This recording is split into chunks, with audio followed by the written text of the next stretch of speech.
Welcome to focus. This is Chakri. Ayyappa బంగారాన్ని కొట్టేసిందెవరు? దేవుడి బంగారం ఎంత మాయమైంది? గోల్మాల్పై సిట్ నివేదికలో ఏముంది? దోపిడీ వెనుక ఇంటర్నేషనల్ స్మగ్లర్లున్నారా? ముఠాతో కుమ్మక్కైన ఇంటి దొంగలెవరు? శబరిమల ఆలయం గోల్డ్ ట్యాంపరింగ్ కేసు మరో మలుపు తిరిగింది. మాయమైన బంగారం 4.5 కిలోల కంటే ఎక్కువేనని సిట్ కొత్త నివేదిక తేల్చింది. నిందితుల నుంచి కొంత రికవరీ చేశారని, చోరీ అయిన గోల్డ్ పెద్ద మొత్తంలో ఉందని కోర్టుకు నివేదించింది. ఇందుకే శబరిమల ఆలయంలో ఎంత బంగారం చోరీ అయింది? అసలు నిందితులు ఎవరు? శబరిమల గోల్డ్ చోరీ ఎపిసోడ్లో ట్విస్ట్. సంచలనం రేపుతున్న నయా రిపోర్ట్. 4.5 కిలోల బంగారానికి మించి మాయమైందా? సిట్ సరికొత్త అనుమానాలేంటి? కేసులో మరిన్ని అరెస్టులుంటాయా? ఇప్పటిదాకా ఏం జరిగింది? ఇకపై ఏం జరగబోతోంది? శబరిమల గోల్డ్ చోరీ మిస్టరీ వీడింది. భగవంతుడికే ద్రోహం చేసిన అసలు దొంగలెవరో తేలింది. ఎన్నో అరెస్టులు, మరెన్నో మలుపుల తర్వాత కేసు దాదాపు కొలిక్కి వచ్చింది. కానీ ఇక్కడే అసలు సిసలైన ట్విస్ట్ ఉంది. మాయమైంది 4.5 కిలోల బంగారం కాదు, అంతకు మించే. శబరిమల ఆలయం నుంచి ఎక్కువ మొత్తంలోనే బంగారం చోరీ అయిందని సిట్ నివేదిక నిర్ధారించింది. అంతేకాదు, మరిన్ని సంచలన విషయాలను బయటపెట్టింది. ఇప్పుడు ఈ నివేదిక కేరళ రాజకీయాలను షేక్ చేస్తోంది. అయ్యప్ప భక్తుల్ని ఆందోళన పరుస్తోంది. ఎక్కువ మొత్తంలో అంటే ఇంకెంత బంగారం మాయమైంది? ఇందులో ఎవరెవరి పాత్ర ఉంది? రాబోయే రోజుల్లో మరిన్ని అరెస్టులు ఉంటాయా అనేది ఉత్కంఠ రేపుతోంది. ప్రధాన నిందితుడి నుంచి ఇప్పటికే కొంత బంగారాన్ని స్వాధీనం చేసుకుంది సిట్. కానీ అనుమానితులు అనుకున్న దానికన్నా ఎక్కువ మోతాదులోనే బంగారాన్ని చోరీ చేసినట్లు సిట్ బృందం కొత్త నివేదికలో పేర్కొంది. కొల్లాం విజిలెన్స్ కోర్టులో రిపోర్ట్ను సమర్పించింది. Sponsor Unnikrishnan Potti, smart creations CEO Pankaj Bhandari, నగల వ్యాపారి గోవర్ధన్ రొద్దన్ను కస్టడీలోకి తీసుకోవాలని సిట్ పిటిషన్లో కోరింది. సుమారు 43 కిలోల బరువున్న బంగారం పూసిన కాపర్ ప్లేట్లను ఎలక్ట్రోప్లేటింగ్ కోసం ప్రధాన నిందితుడు ఉన్నికృష్ణన్కు అప్పగించారు. 2018లో స్మార్ట్ క్రియేషన్స్ దగ్గర ఎలక్ట్రోప్లేటింగ్ చేశారు. ఆ ప్రక్రియ చేపట్టిన సమయంలో బంగారం చోరీ జరిగినట్లు గుర్తించారు. రీప్లేటింగ్ కోసం ఫీజులో భాగంగా సుమారు 109.243 గ్రాముల బంగారాన్ని తీసుకున్నారు పంకజ్ భండారీ. సిట్ బృందం ముందు ఆ మొత్తం బంగారాన్ని ఆయన అందజేశాడు. ప్లేటింగ్ ప్రక్రియ తర్వాత రికవరీ చేసిన బంగారాన్ని గోవర్ధన్కు అందజేసినట్లు సిట్ తెలిపింది. సిట్ ముందు గోవర్ధన్ 474.960 గ్రాముల బంగారాన్ని చూపించారు. ఎలక్ట్రోప్లేటింగ్ కోసం ఉన్నికృష్ణన్ ఇచ్చిన దానికి సమానంగా బంగారం అందజేసినట్లు గోవర్ధన్ చెప్పారు. కానీ ముందుగా అంచనా వేసిన దానికన్నా కాపర్ ప్లేట్లు, ద్వారపాలక విగ్రహాలు, పిల్లర్లు, శ్రీకోవిల్ డోర్ ఫ్రేమ్ల నుంచి తీసిన బంగారం ఎక్కువ మొత్తంలో ఉన్నట్లు గుర్తించింది సిట్. కోటింగ్ చేసిన బంగారం శాంపిళ్లపై ప్రస్తుతం శాస్త్రీయ విశ్లేషణ జరుగుతోంది. ఈ కేసులో ఇప్పటికే 10 మందిని సిట్ అరెస్ట్ చేసింది. ఇందులో ట్రావెన్కోర్ దేవస్థానం బోర్డు 2 మాజీ అధ్యక్షులు కూడా ఉన్నారు. త్వరలో మరిన్ని అరెస్టులు ఉండొచ్చని తెలుస్తోంది. ఇక 6 ఏళ్ల క్రితం వెలుగు చూసిన ఈ కేసులో మాజీ మంత్రి కడకంపల్లి సురేంద్రన్ను ప్రత్యేక దర్యాప్తు బృందం విచారించింది. అప్పట్లో దేవస్థానం శాఖ మంత్రిగా పనిచేసిన ఆయన్ను క్వశ్చన్ చేసింది. శబరిమల ఆలయానికి సంబంధించి తలుపులకు పూసి ఉన్న బంగారం మాయం కావడాన్ని ప్రధానంగా ప్రశ్నించింది. ఈ కేసులో ఆయన నేరుగా పాలు పంచుకున్నారనేందుకు ఎటువంటి ఆధారాలు లేకపోయినా సంబంధాలు ఏమైనా ఉన్నాయా అనే కోణంలో విచారణ చేపట్టింది. దేవస్వం శాఖ పాలసీ నిర్ణయాలు మాత్రమే తీసుకుంటుందని, బంగారం పూత తొలగించడం, చెన్నైలోని ప్రైవేట్ సంస్థకు పంపడం వంటి నిర్ణయాలు ట్రావెన్కోర్ దేవస్థానం బోర్డు స్వతంత్రంగా తీసుకుంటుందని చెప్పారాయన. ఒకసారి కేసు వివరాలను చూస్తే శబరిమల ఆలయంలోని విగ్రహాలు, తలుపులపై ఉన్న బంగారం పూతలో కొంత భాగం కనిపించకుండా పోయింది. మాజీ దేవస్వం మంత్రి కడకంపల్లి సురేంద్రన్, మాజీ టీడీపీ అధ్యక్షులు ప్రశాంత్, పద్మకుమార్ తదితరులు విచారణ ఎదుర్కొంటున్నారు. ఈ కేసును విచారించేందుకు సిట్కు ఇంకా 6 నెలల సమయం ఉంది. కొత్త సాక్ష్యాలు, సంబంధాలు వెలుగులోకి వస్తే మరిన్ని అరెస్టులు జరిగే అవకాశం ఉంది. కొన్ని నెలలుగా ముమ్మర దర్యాప్తు చేస్తున్న సిట్ కేసులో ఎంతో పురోగతిని సాధించింది. బంగారు తాపడాల నుంచి వేరు చేసిన స్వర్ణాన్ని బళ్ళారిలోని నగల వ్యాపారి గోవర్ధన్కి విక్రయించినట్లు ప్రధాన నిందితుడు ఉన్నికృష్ణన్ పొట్టి తన వాంగ్మూలంలో వెల్లడించాడు. ఈ విషయంపై విచారణ జరిపించడం కోసం ఇటీవల నగల వ్యాపారి గోవర్ధన్ను సిట్ తిరువనంతపురంలోని క్రైమ్ బ్రాంచ్ కార్యాలయానికి పిలిపించింది. ఆ విచారణలో ఉన్నికృష్ణన్ పొట్టి దేవస్థానానికి చెందిన బంగారాన్ని తనకు విక్రయించాలని గోవర్ధన్ అంగీకరించాడు. దీంతో కనిపించకుండా పోయిన దాదాపు 476 గ్రాముల బంగారాన్ని తిరిగి రికవరీ చేయాలని దర్యాప్తు బృందం నిర్ణయించింది. అమ్మిన బంగారాన్ని తిరిగి పొందడానికి సిట్ బృందం ఉన్నికృష్ణన్ పొట్టిని బెంగళూరుకు తీసుకువెళ్లింది. ఇక ఈ కేసులో సహనిందితుడిగా ఉన్న దేవస్వం మాజీ పరిపాలనా అధికారి బి మురారిబాబు 2019లో దేవస్థానం అడ్మినిస్ట్రేటివ్ ఆఫీసర్గా ఉన్న సమయంలో బంగారానికి బదులు రాగి అని నమోదు చేసినట్లు సిట్ గుర్తించింది. తిరువనంతపురంలోని క్రైమ్ బ్రాంచ్ కార్యాలయంలో సిట్ బృందం ఆయన్ను విచారించగా ఉద్దేశపూర్వకంగా తాను అలా చేసినట్లు మురారిబాబు ఒప్పుకున్నాడు. దీంతో ఆయన్ను runny first class magistrate court ముందు హాజరుపరిచారు. 1998లో విగ్రహాలకు బంగారు పూత పూసినట్లు మురారిబాబుకు ముందే తెలుసునని దర్యాప్తు బృందం తమ నివేదికలో పేర్కొంది. అంతేకాదు, మురారిబాబు బంగారు రేకులను అక్రమంగా రవాణా చేయడంలో ఉన్నికృష్ణన్ పొట్టికి సహాయం చేశాడని సిట్ భావిస్తోంది.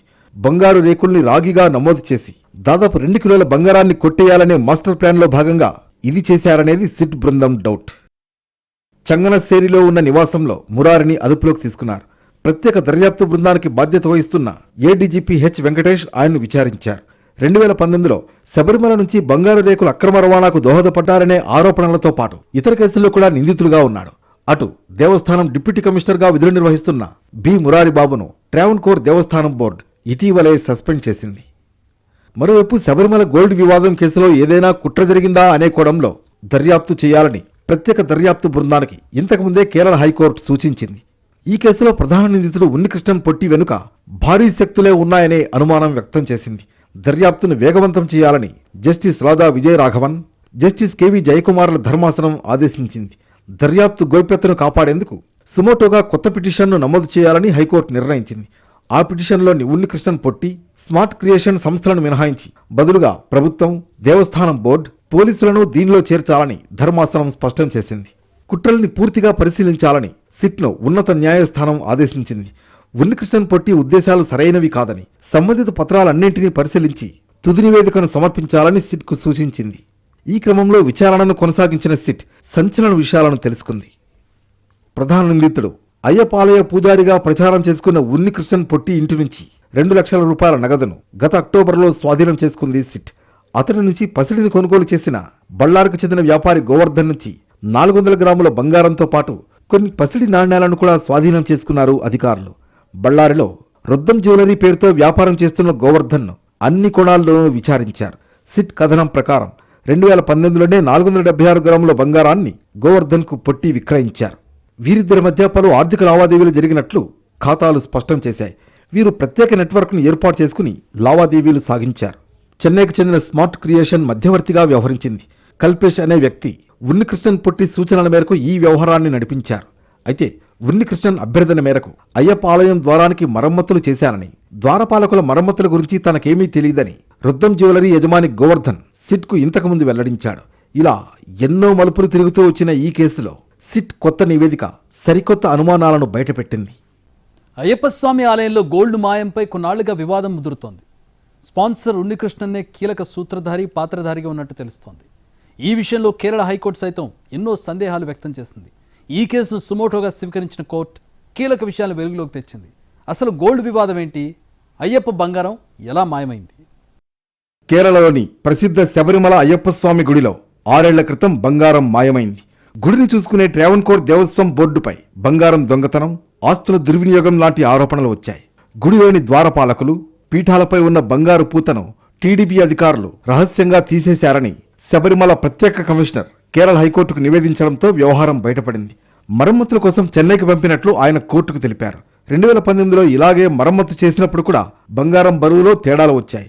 దీంతో కేరళ హైకోర్టు ఈసారి స్వయంగా విచారణ మొదలుపెట్టింది. విచారణలో వెలుగు చూసిన విషయాలు అందరినీ ఆశ్చర్యపరిచాయి. 1.5 కిలోల బంగారం వాడిన ప్లేట్లను టీడీపీ రికార్డుల్లో రాగి పలకలు అని తప్పుగా రాశారు. కానీ 1999లో ఆక్లాడింగ్ కోసం 1.5 కిలోల బంగారం ఉపయోగించారనే వాస్తవాన్ని టీడీపీ దాచిపెట్టింది. శబరిమల సన్నిధానంలోని ముఖ్య భాగాలకు 1998లో విజయ్ మాల్యాకు చెందిన యునైటెడ్ బ్రూవరీస్ గ్రూప్ మొత్తం 30.291 కిలోల బంగారాన్ని స్పాన్సర్ చేసింది. ఇందులో ద్వారపాలకుల క్లాడింగ్కు 1.564 కిలోల బంగారం వాడారు. ద్వారపాలకుల మరమ్మతులు సన్నిధానంలోనే జరగాలని నిబంధనలున్నాయి. అయినా వాటిని మరమ్మతుల కోసం ఉన్నికృష్ణన్కు అప్పగించి చెన్నైకి పంపడం వివాదాస్పదంగా మారింది.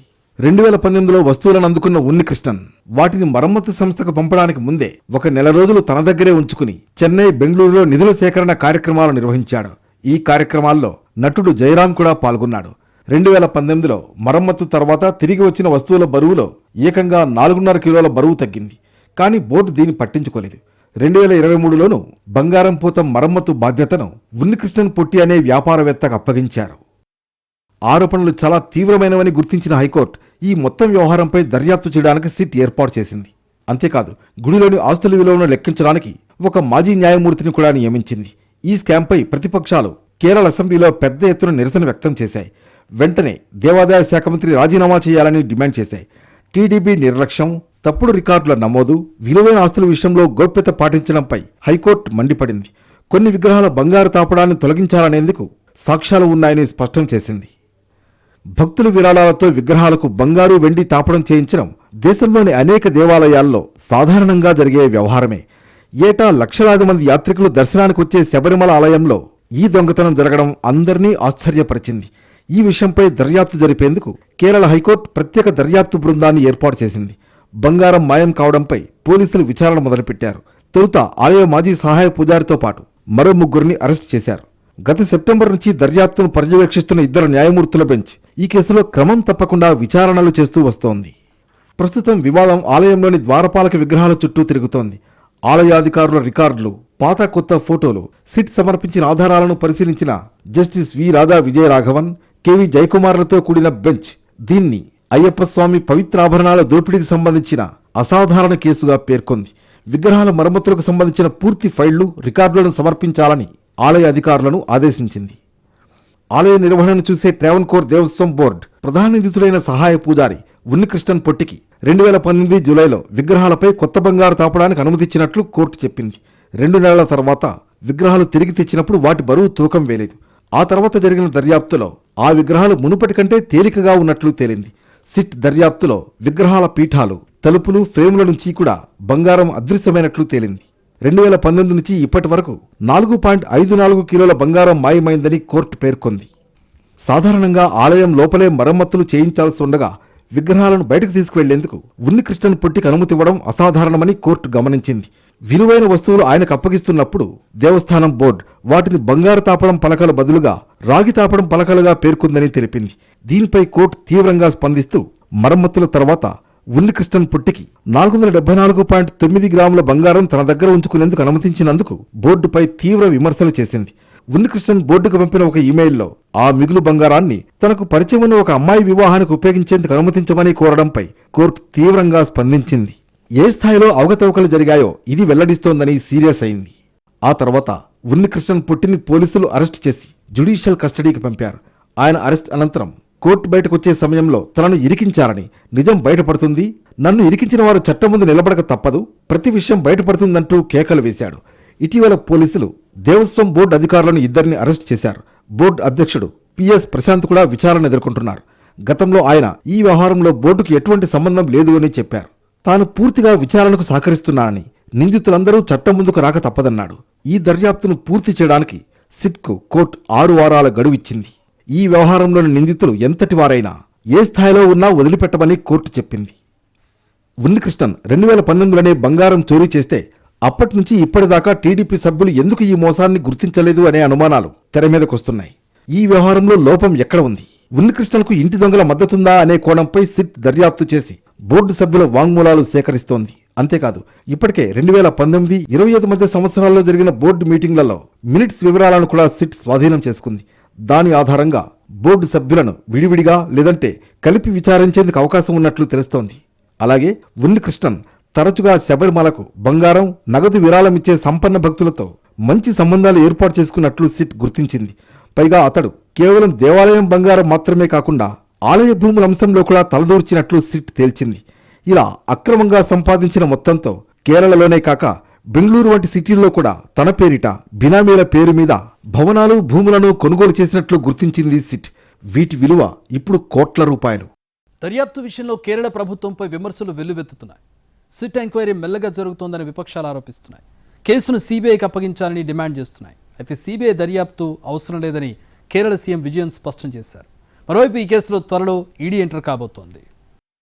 హైకోర్టు ఆదేశాల మేరకు శబరిమల ఆలయ బంగారం చోరీ కేసులో సిట్ దర్యాప్తు కొనసాగుతోంది. చోరీ అయిన బంగారం ఇంకా పూర్తిగా లభించలేదని కోర్టుకు నివేదించింది. నిందితులు అప్పగించిన బంగారం వాస్తవంగా చోరీకి గురైన దానికంటే చాలా తక్కువగా ఉందని రిపోర్టు చేసింది.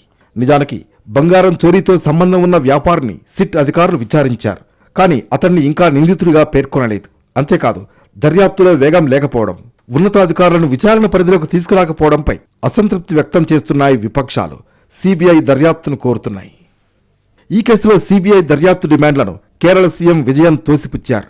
సిట్ దర్యాప్తు సంతృప్తికరంగా జరుగుతోందని స్పష్టం చేశారు. సాక్ష్యాల ఆధారంగా ఎవరినైనా విచారణకు పిలవచ్చన్నారాయన. ఈ కేసులో అరెస్టే జైల్లో ఉన్న ప్రధాన నిందితుడు ఉన్నికృష్ణన్, మరో జ్యువెలర్ కాంగ్రెస్ నేతలతో సన్నిహితంగా ఉండడంపై అనుమానం వ్యక్తం చేశారు సీఎం విజయన్. మరోవైపు గోల్డ్ ట్యాంపరింగ్ కేసు విచారణను ఈడీకి అప్పగించాలని కొల్లం విజిలెన్స్ కోర్టు ఆదేశించింది. దీంతో త్వరలో ఈడీ రంగంలోకి దిగబోతోంది. బంగారం దోపిడీపై దర్యాప్తు చేయడానికి ఎన్ఫోర్స్మెంట్ డైరెక్టరేట్కి అనుమతిచ్చింది కోర్టు. ఈ కేసుకు సంబంధించిన అన్ని పత్రాలను ఈడీకి అప్పగించాలని సిట్ను ఆదేశించింది. ఇప్పటివరకు నమోదైన 2 ఎఫ్ఐఆర్ కాపీలు, నిందితులకు సంబంధించిన రిమాండ్ రిపోర్టులు సహా ఇతర కీలక దస్త్రాలను ఈడీకి తక్షణమే ఇవ్వాలని న్యాయస్థానం ఆదేశించింది. ఈ కేసులో రహస్య విచారణ జరుగుతోందని, ఈ దశలో డాక్యుమెంట్లు ఇవ్వడం సరికాదని పబ్లిక్ ప్రాసిక్యూటర్ వాదించినప్పటికీ కొల్లం కోర్టు ఆ అభ్యంతరాలను తోసిపుచ్చింది. ఈ కేసును తమకు అప్పగించాలని ఇది వరకు ఈడీ హైకోర్టును ఆశ్రయించింది. అయితే విజిలెన్స్ కోర్టులో పిటిషన్ వేయాలని ఈడీకి హైకోర్టు సూచించింది. ఈ క్రమంలో ఈడీ విజిలెన్స్ కోర్టును ఆశ్రయించగా విచారణకు అనుమతిచ్చింది. రాష్ట్ర క్రైమ్ బ్రాంచ్ ఐజీ నేతృత్వంలోని సిట్ బృందం చేస్తున్న విచారణలో పురోగతి లేదని, ఉన్నత స్థాయి వ్యక్తులను రక్షించే ప్రయత్నం జరుగుతోందని విమర్శలు వస్తున్న తరుణంలో ఈడీ రంగంలోకి దిగబోతోంది. త్వరలో మనీ లాండరింగ్ నిరోధక చట్టం కింద కేసు నమోదు చేయబోతోంది. 2017లో శబరిమల శ్రీకోవిల్ తలుపులకు బంగారం తాపడం చేసే సమయంలో, అలాగే ద్వారపాలక విగ్రహాలకు బంగారు ఆభరణాలు చేయించే సమయంలో భారీగా అవినీతి జరిగినట్లు ఆరోపణలు వచ్చాయి. భక్తులు సమర్పించిన బంగారంలో అధిక భాగం రికార్డుల్లో చూపకుండా అధికారులు స్వాహా చేశారని విజిలెన్స్ విభాగం గుర్తించింది. ఆలయ స్ట్రాంగ్ రూంలో ఉండాల్సిన బంగారం, వెండి లెక్కల్లో భారీ తేడాలు ఉన్నట్లు ట్రావెన్కోర్ దేవస్థానం బోర్డు విజిలెన్స్ తనిఖీల్లో తేలింది. భక్తులు సమర్పించిన బంగారం రికార్డులో చూపించిన దానికి పొంతన లేదని విజిలెన్స్ విభాగం గుర్తించింది. ఈ కేసులో ప్రధాన నిందితుడైన ఉన్నికృష్ణన్ పొట్టితో పాటు మరికొందరు అధికారులు అక్రమంగా ఆర్జించినట్లు ఈడీ అనుమానిస్తోంది. ఆరోపణలు ఎదుర్కొంటున్న అధికారుల ఆస్తులను జప్తు చేసే ఛాన్స్ ఉంది. ఇప్పటికే కేరళలో బంగారు స్మగ్లింగ్, కరువన్నూర్ బ్యాంక్ స్కామ్ వంటి కేసుల్లో ఈడీ విచారణ రాష్ట్ర ప్రభుత్వానికి సవాలుగా మారింది. ఇప్పుడు శబరిమల వంటి సున్నితమైన అంశంలో ఈడీ జోక్యం రాజకీయంగా పెద్ద దుమారం రేపబోతోంది. భక్తుల సెంటిమెంట్తో ముడిపడి ఉన్న ఈ కేసులో నిజానిజాలు బయటకు రావాలని హిందూ సంఘాలు కోరుతున్నాయి. ఈ క్రమంలో ఈడీ విచారణ ప్రారంభిస్తే దేవస్వం బోర్డులోని మరికొందరు ఉన్నతాధికారుల పేర్లు బయటకు వచ్చే అవకాశం ఉంది. అటు సిట్ కొత్త నివేదిక, ఇటు ఈడీ ఎంట్రీ ఉత్కంఠ రేపుతున్నాయి. గోల్డ్ ట్యాంపరింగ్ కేసు ఇంకెన్ని మలుపులు తిరుగుతుందోననేది ఆసక్తిగా మారింది. అసలు ఎంత బంగారం మాయమైంది, ఇందులో ఇంకెవరెవరున్నారు అనేది ఇంట్రెస్టింగ్గా మారింది.